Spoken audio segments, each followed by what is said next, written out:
This exhibition, yes, is the result of a really intense period in my life. I'm really fortunate, very privileged.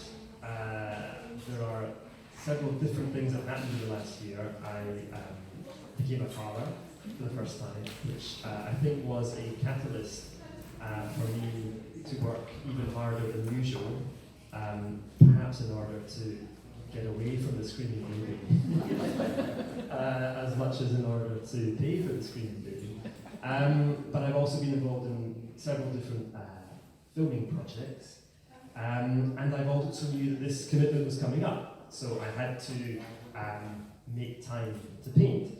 And I've been painting now for something silly like 20 years professionally, and I've actually found that I paint more, I paint better with the pressure of all these other things happening around me. So I'm in the middle of writing, as Christina mentioned, a book, which is a follow-on from the series that I made a few years ago called The Story of Scottish Art. So this is a major commitment, and I'm now in the excruciating editing stage of this endeavour, but it's going to be published hopefully in autumn of 2019.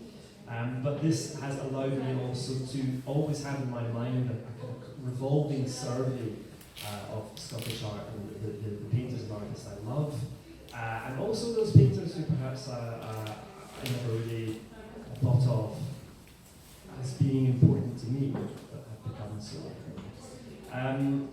I've also been travelling, so I had the chance to make a documentary in the Middle East, which involved me travelling to Israel and Holy Land, which was a real eye-opener, but also tied into what I was writing, because there is this great history of Scottish artists who historically have got the hell out of Scotland in order to go and find colours, palettes, outlines, contours that they obviously would never encounter back home. And I think there has always been a hunger in this country, not to leave as such, but to see what else is out there. And if you're an artist, then I think having a strong sense of where you come from, but having a real curiosity for what else can be discovered is a really important combination. So I was able to travel a lot in the Middle East, North Africa, a little bit in America, and also in France, because my mother, who is French, and who lived in Glasgow with my father, the artist Lachlan Goudie, for 45 years, and she suddenly, well, after my dad died, she decided that I really need some sunshine. So she left and set up home in Nice in the south of France. So that was the final destination in my international year of travels, Nice, where my mum lives, and the coastline, Cote, the coastline from here, which has inspired not just myself, but many other Scottish artists across history. And the final destination in this year's painting odyssey was Dorset in England, which is where my wife's aunt lives. She has a lovely house there where we are able to go and stay, and I spent 6 weeks of this rather scorching summer painting out in the fields, and free from commitments to write or to film or to present. And it was intense, it was intensely nourishing, and I managed, I think, to put the sense of my enjoyment, the fact that I was feeling re-energized, not just by the sunshine, but by the calm environment, as opposed to London, where I normally and that's why a large proportion of the exhibition features Dorset landscapes. And of course the final instalment also is still lifes, and I think we'll talk our way through each one of those specific areas as we go along. I'm going to interrupt because I didn't even mention Lachlan Goudie, who is your father, and that's very important. Oh, so because you know a lot about your father, we can start here perhaps, and give us a bit of background of Lachlan's relationship with Scotland, Scottish art, yes. Your relationship with him, and starting here. Well, many of you will know that my father was a painter, and he trained at the Glasgow School of Art in the 1950s. He taught there, and he painted from his studio in our home in Glasgow, all the way through to his death in 2004. And as I grew up, I was the youngest of 3 children, and my father's studio, as I say, was in our house. And it was such a thrill as a child to have this sort of den of industry and art within the domestic environment. And you know, I'd come home from school after all my chums had been picked up by their parents who had conventional, as I say, lives in that they were just doing what we all have to do. They were accountants, lawyers, doctors, the respectable people. And I would come home and my dad would be half the time painting a nude self-portrait or painting a nude of my mother, or he'd be dressed up as a fisherman doing another self-portrait, or he would have kind of decked out half the house as if it was the ruined kirk from Tam O'Shanter. I mean, it was like, you know, entering the Addams family home. And I would have to be very careful about the friends that I ever invited into this house, because school kids are not always the gentlest when they like to spread the stories. And whenever I arrived at school on Monday, anyone who'd been around the house and would find some particularly exotic or weird painting on the wall would have spread that story like wildfire. But that difference of worlds was something that really energized me as a child, because I knew that what I was experiencing wasn't entirely normal, and that when I went into my father's studio, I should probably pay attention, because this wasn't happening everywhere. And my dad was a hard worker. He was a painter who saw himself very much in a tradition. I think he loved the idea of being a figurative painter. He traced his influences back through history, and he was proud of that. He wasn't ashamed to identify the sources of his style of painting. And so when I was little, he would often give me books, books by paintings by Van Dyck, Rayburn, Rubens, whoever it was. And he'd kind of say, why don't you just go and draw that? Go and sketch what's on that page. So that from the age of 6 or 7, I would be tasked with copying these masterpieces, and I'd come up with these weird sort of 5-year-old Picasso-esque versions with funny eyes. But it meant that I was never intimidated by learning from the greatest artists in history. And I think it's something definitely which today, I mean, maybe it's coming back, but I fear that sometimes that's just seen as old hat. To look at the past, to study the past, to scrutinise, draw, sketch and learn from it is a great fundament to any student of art. And I continue to sketch from paintings when I see them, and I continue to learn. I continue to feel humble as I realise what I can do and they can. And that was pretty much the sense I had throughout my childhood watching my father, because he was an artist who had extraordinary ability, extraordinary instinct, and he could evoke in paint what was in front of him in a way that I envied. And it was painterly, it was colourful, it was luscious, it was inspired by artists like Van Dyck, Manet, Matisse, and those influences became inevitably very important to me. As I grew up, would resent sometimes my father's tutoring, because he was never very hands-on. He was too selfish and committed, as many artists are, to what he had to do, which was finish the painting on his easel, to ever sit me in a corner and sort of give me 2 hours of teaching time. But he always kept his eye on what I was doing.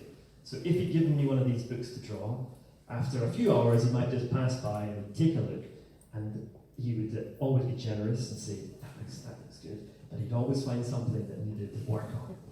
And the older I got, especially my teenage years, this was a source of increasing tension in the household. There were fireworks. My father was an explosive personality, and the rest of our household was pretty combustible too. So I would initially, just leave it alone, I've had enough of teaching, and I'd storm off somewhere at age 12 or 13, and then I kind of look at what he'd said, always go round to repairing what he had suggested I should correct, and it invariably made what I was working on better.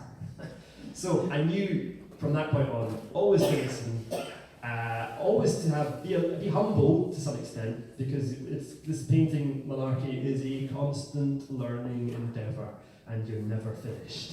Van Dyck, Velasquez, they didn't finish learning. Picasso never finished learning. So we apprentices must keep looking around us and keep listening to the advice we're given. And I think that during my childhood, that was the formation I had. That was the basis I had to begin as an artist. And the painting that we have behind me refers to my father in that the frame, when my father died, I inherited my father's brushes, his palette, which I use, his easels, the whole paraphernalia of his studio suddenly became mine. And every day when I get to work, his ghost is sort of present in the materials that I'm using.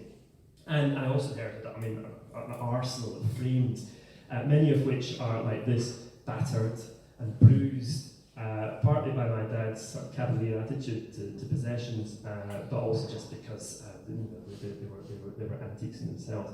And I'm quite pleased to have this frame in this condition, because this painting is a portrait of my wife, and it's called Lune de Miel, which means honeymoon.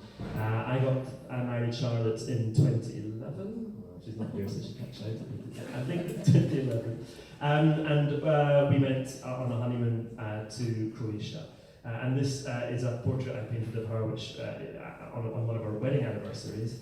And I think that for me, being able to incorporate the frame, the portrait of my wife, many of the objects which are in not just this still life, but many of the others, which I inherited from Dad. This is a sort of homage to his influence, but also to my life and my new life and my career as an artist. So Dad was important, but there are many other important factors to my life in the creative terms. And one of the series of work that I particularly like is Rosyth. Yes. And I was reading that you've been going there for at least 12 years. I mean, I love industrial landscapes. They're quite rare. Yeah. The flamboyant, the patterns, the passion, the kind of relationship between man and industry. So why don't you talk us through that particular series? Well, I mean, as I say, my father was a big influence, and I connect myself to that tradition of exuberance, painterly, colourful Scottish art, which has traditionally involved lots of landscape painting, lots of still life painting, lots of figurative nudes, etc. But shipyards and engineering and the extraordinary visual landscape of industry has been present as part of my life as growing up in Scotland, and partly as a result of the many negative stories about the death of heavy industry, particularly in Scotland in the latter half of the 20th century.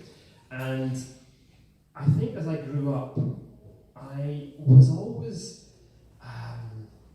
slightly frustrated that my father had experienced the Clyde, where as a boy he had grown up aware of the shipyards, the constant activity, the trade, that made this a bustling artery in Glasgow. That when I grew up, this place was so dead.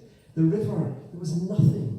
And there were a couple of shipyards that survived, and they really caught my attention because they were the last remnants of what had become sort of ancient history. And for a long time, I wrote to the shipyards. This began in Govan in Glasgow, asking if they would let me in so that I could sketch what was going on. And they were extremely reticent. In their terms, they didn't want an old-fashioned view of industry represented in art. They wanted to have their new computer-generated, high-tech, cutting-edge style of industry as the side of shipbuilding that people would suddenly now become appraised of. What I was going to do was apparently old hat. But as often happens, one day I managed to call at the right time, and the right person answered the phone, and they saw sense in what I was suggesting. I said, okay, well, we'll let you in and we'll see what happens. And 10 years later, I've still got this passport to go into an environment that normally none of us can access. And for me, it was like a kind of grown-up a theme park in one way, because it was constantly stimulating, exciting, mind-blowing. This is the shipyard in Govan, and then the shipyard across the way in Rosyth, where I latterly worked. These are places of industry, hard work, toil. I'm sure the majority of the people that I bumped into as I painted would very happily have swapped their lives for my time at the Easel. But they understood that what I was engaging with in this landscape was a kind of beauty and an aesthetic thrill.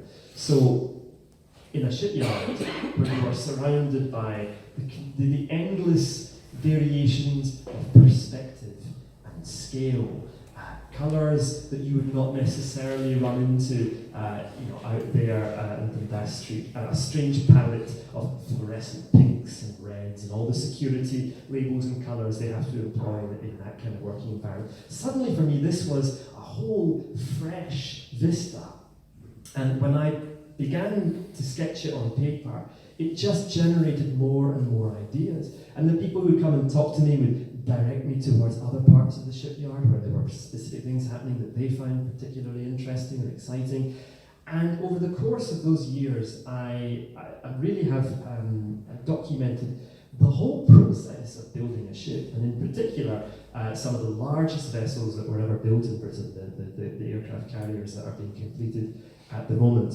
It was a spectacle, but it was also an opportunity to prove that paintings can be created not just out of silk and velvet and pretty things, but that there is visual stimulus, there is a profound sense of artistry there in our heavy engineering landscape too. And before it disappears, it's still there, but it is disappearing. Maybe we should learn to value what we have left, because every year now the remains of various industrial enterprises in this country that date back to the early 19th century are being cleared away because they're not used anymore, and the cranes, the gasworks, the various installations that have made such an impression on the skylines of cities, and not just in Scotland but across Britain, are being hoovered up and they're being replaced with supermarkets and boutique apartment blocks. And frankly, I think we do need to preserve memory of those other places and that lifestyle which has made us, who we are, because it has been such a generator of wealth and identity in this country. So my shipyard series are a tribute to that, and it's going to be ongoing, and it allowed me to work in a completely different way. But you know, You're just allowed to go there every month?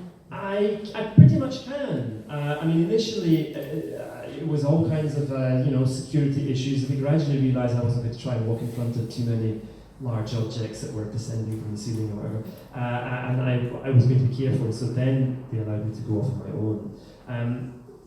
But for me, the wonder of being an artist is that sometimes people want to pigeonhole you. So when people talk about my father, they say, well, oh yes, he's that portrait painter, isn't he? And I have to say, well, yeah, he did paint a lot of portraits, but he also illustrated poems. He created stage and costume decor for operas. He sketched and painted for decades the rural landscape of Brittany and the fishermen and farmers. It goes on and on. And when they say to me, well, what do you do? I have to turn around and say, well, I paint landscapes. I paint still lifes, but I also paint shipyards. The fact is that once you have a pencil in your hand, anything is exciting to paint. Anything is a thrill to capture on paper. And I'm delighted to have been given the opportunities to sketch and draw a whole variety of subjects. But I think you'll probably find that most artists, given half a chance, would themselves see what's exciting and curious about just about anything. Did your dad ever buy anything from the art shop that we used to have? We used to be a department store. And so SJ Petro, they bought all their pocketbooks from here. Oh, really? And Ferguson could go through about 5 of them at one cafe sitting, but it was very much, that's what you did. You always had a small pocketbook And I'm assuming that's what your father did, and I'm assuming that that's a tradition you have. Yes, yeah. I mean, no, my father never bought any materials from you guys because, of course, he's from Glasgow. And that great wall that descends down the middle of Scotland between the east and the west was certainly not allowed him to sponsor you guys commercially. But he would go to Miller's, the art shop in Glasgow. And he had many memories of when he was younger going in. I mean, many of you will know Miller's. It's an old established place in Glasgow, but it's regenerated itself. But originally, I think when my dad used to go there, he would describe the wooden cabinets and counters, and it was like for an artist being in a sweet shop because all the pastels are laid out and all these exotic colours, and you want to fill your pocket hat with sweets, and you'd also always have to go past the till where apparently Mrs. Miller was a forbidden presence in a Victorian garb still, and this was in the 1950s. And that was a great memory to him. But yes, you could always have sketchbooks purchased in there. My dad always said that actually he didn't sketch routinely until really later in his life. My dad always drew, but he never had a sketchbook in his pocket until, I don't know, in his early 50s he started making a habit of it. And he then kind of made sure that I was following suit. Because there's something about, those, where you're sitting with nothing to do, or it's the bus stop, or on the train, or it might be, or in a concert, or whatever. If your mind's wandering, you pull out the sketchbook, and suddenly your experience, you're suddenly sensitized to what's going on around you, times 1,000. You're scrutinizing what's going on. You're trying to put a line around the subject that's in front of you. You're paying attention. You're looking and observing. And in this fast-paced world that we're all in, with all these images being thrown at us at 1,000 miles an hour every time we just turn our head, our ability to look is under threat. And I have to stop myself from doing endless, what they call it, the dead scroll, apparently, where you just kind of scroll past images without ever looking. And the great thing about sketching, and the great thing about life drawing, and whatever it might be, is that 5-10 minutes in time where you are simply looking. It might be a chair, or it might be a face, or it might be, whatever it is.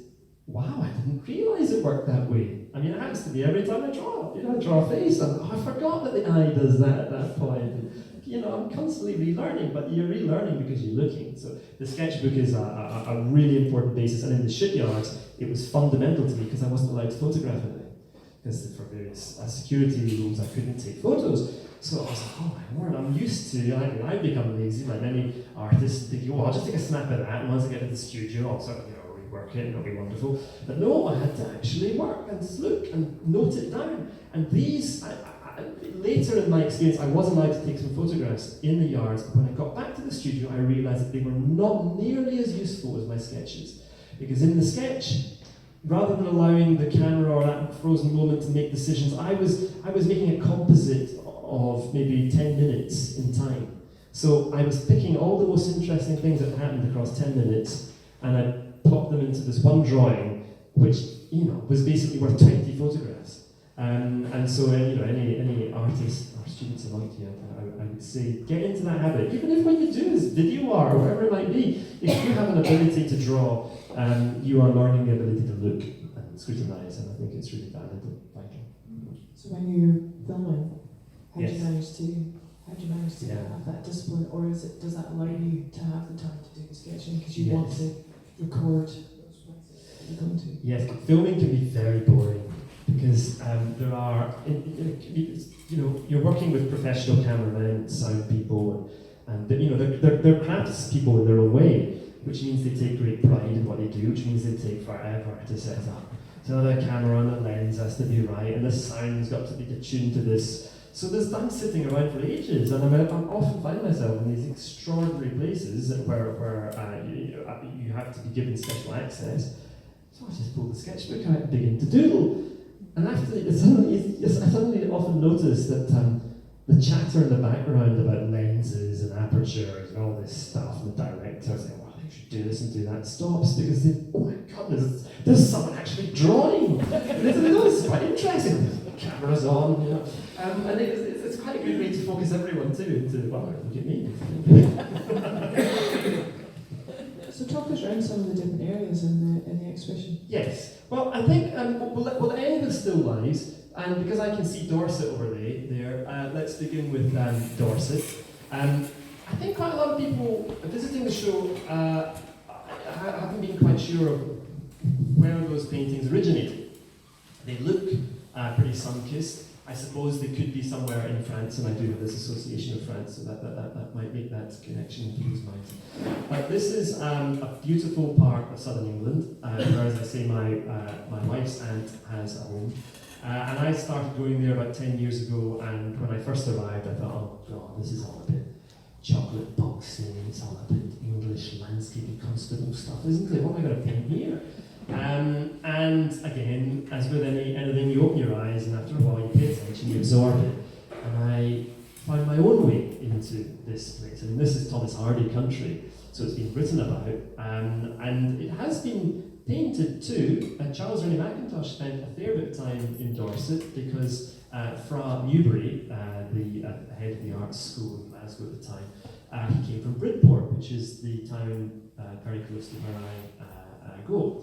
So there are sketches by Mackintosh of various churches, various buildings, and in fact Queen's Cross Church in Glasgow, the tower bears an extraordinary resemblance to, I think, the 13th century tower of a church somewhere in the middle of Dorset. Dorset has a rolling geography. It's like the swell of the sea. You don't think there's much going on, but actually, when you dip down into the valleys and suddenly rise up onto the crest, you realise that you've been given new vistas and new sights that you weren't expecting. It's also a county which is close to the sea, so the English Channel is always peeping its way over the horizon. And this actually reminded me a great deal of my experiences in Brittany, where my mother is from, where my father for many decades painted. Because Brittany is, well, certainly when I was growing up, and still to a large extent today, it was a very rural part of France, but it was also one in which the tension between the land and the sea is omnipresent, and that affects the colours because it affects the light. So the sense of the light that you get on the open sea, bouncing up off the water, creating a sort of lens through which I find the colours get crisper, means that when the sea is on the horizon, I'm always drawn to look towards it. And the majority of these paintings have a kind of hazy ribbon across the horizon, sometimes a little pinky, and that's generally because I'm looking out towards the sea. But this sense of travelling through the landscape is motivating why I'm painting this subject. I love this part of the world, and I've grown to I think find my own way through it. And one of the most important influences on the paintings that I do in Dorset is an artist who will pop up later on, William Nicholson, who painted a great deal of landscapes in the southeast of England, Sussex and the Downs.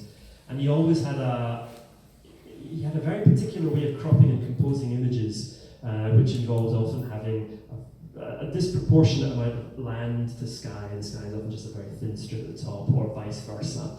And I learned a great deal from Nicholson's landscapes, and he would never have painted with the kind of high-key saturated palette that I use, but in terms of composition, that was an important guide for me. And then I think, without even realising the influence of latterly David Hockney, who did a lot of paintings in Yorkshire, obviously, has filtered through, because the kind of graphic quality of some of these landscapes I painted in Dorset and the vibrancy of the colours, I think has been a sort of a connection to his work. These paintings were painted this summer. It was very, very hot, as you might even have realised up here. This was June time, so I was there to witness the last. It was a beautiful garden at my wife's aunt's house, and I saw the last of the irises, and I saw the roses in full bloom. But it was when you're painting from nature, and in the sense that the flowers are still on the bush, or whatever it might be, every day, is a different subject. Why is Yeah, sorry. Every day is a different subject because the plant itself obviously is maturing and the bloom is turning. So I would spend a couple of hours one day on a particular rose and I say I'll come back to it tomorrow and I'll finish this up. And of course I come back the next day, 17 petals would have fallen off, and or another one would have opened up next door. And so I kind of realised that this was I was having to battle a little bit with nature too. However, I love painting flowers, and I love painting flowers. I think, obviously, you're going to paint flowers, you're going to be accused of creating images that are just decorative. They don't demand much from you or the viewer. They're just a kind of flippant piece of nothing. There can be nothing more challenging, I assure you, than trying to capture the freshness of a short-lived bloom. It pushes your ability in every way, your draftsmanship, because flowers are, although their contours, a rose might have a very distinct graphic outline, once you begin to look at it, it is so complicated. There are so many indentations, there are so many subtle curvatures of the petal or the leaf. There are so many universes inside a little flower that you have to be very sophisticated about what you're going to paint and what you're not going to paint. So that's challenge number one. The second challenge is that a flower, its delicacy is not something that's solid, in the sense that you're not painting a piece of concrete. You're painting something that in some areas is transparent, in some areas is reflecting light, in some areas is absorbing light, in some areas it has a little fuzz on it that creates a shimmer or a haze. And if you think too hard, you will just lose yourself in the complexity. And if you don't switch on your heart, you will just paint a logo. So, these are the most successful of the flowers. There are many others that weren't as good, in my opinion. I also found it a challenge because in many cases I realised where I began just by painting one solo flower, but of course out in nature you can see all the other blooms around it and you have to incorporate them into the whole painting and you have to try and create a sense of movement and life across the whole image. So that was tough, but I think in some of them I'm pleased at how that worked. But yes, painting in nature, it's great fun. Good luck. Thanks.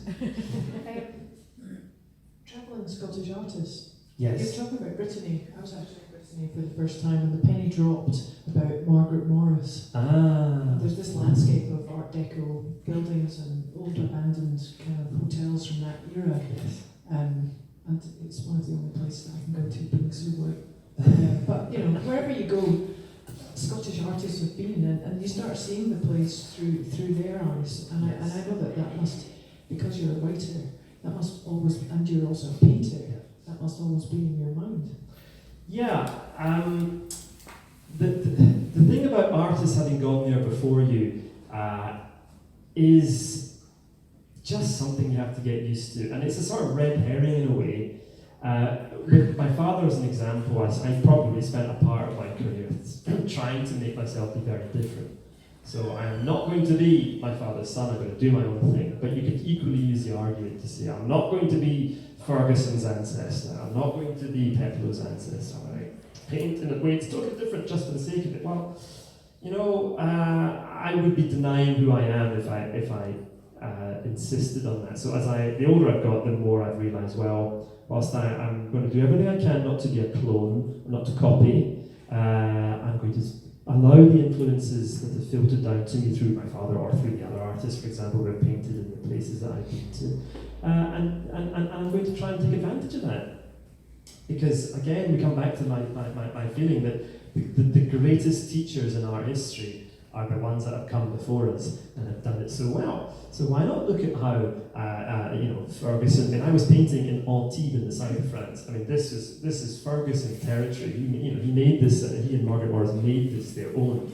And so it's kind of tempting to try and make sure that you never have a little Art Deco line or a kind of stylization of the landscape.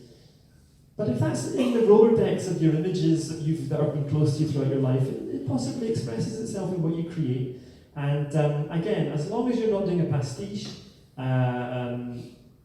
it's all fair. And it's all been very important and nourishing for me. So, the pathfinders in Scottish art, as I say, who've gone before me, I'm just happy to learn from them. So, as a broadcaster and writer and thinker in art, what is the question of Scottishness? What does that mean to you from the outside when you go around the world and then you're seeing Scotland in a different way? I don't know. and this is the fun, this is the question I'm always asked. What is Scottish art? Is there such a thing as Scottish art? Well, I think my honest and my artist answer is, God, no! We're all just painters, and we're all just artists, and we take our influences from wherever they come. And I think that's valid. But the fact is that as an artist, you come from somewhere. And as an artist who grew up in Scotland and had a very influential early mentor, I can't shift the sense of identity that I have that makes me more aware of an artist like J.D. Ferguson than my contemporaries in Berlin. The young student in Madrid will have no idea who J.D. Ferguson is. But once they've seen his work, they'll think, this is pretty fascinating. So a Scottish artist is someone who is sensitive to those particular artists who form a frame of reference wherever you might come from. But if you spend your life just being an artist from a particular place, I suspect that you're frustrating your own potential. I am very proud of my heritage. I'm very proud to be able to put up a whole line of artists from Scotland who continue to nourish what I do. But I would be nothing if it wasn't for the paintings by William Nicholson, the paintings by Velasquez that I envy and admire, the paintings by Goya, the paintings by Matisse, the paintings by Duran or Van Eyck, or whoever it is that at some point I've taken a little tidbit from. We're all the walking composite of all these influences. So I don't really know what Scottish art is, but I think it probably is something that has always evolved and has always absorbed and has always changed and will continue to do so. And the minute it stops and says, well, Scottish art is definitely a combination of Pepperell and McCulloch and Jenny Savile or else and what, then you're doomed. Keep evolving and keep looking, and that identity will continue to be relevant in some way. That's an answer. Thanks. So Lachlan came up from London today, which is why we're not having our talk at 11, we're having it at 2, and he's getting a 5 o'clock train. It's always, I've only just got to know Lachlan in the last week. He's fascinating. I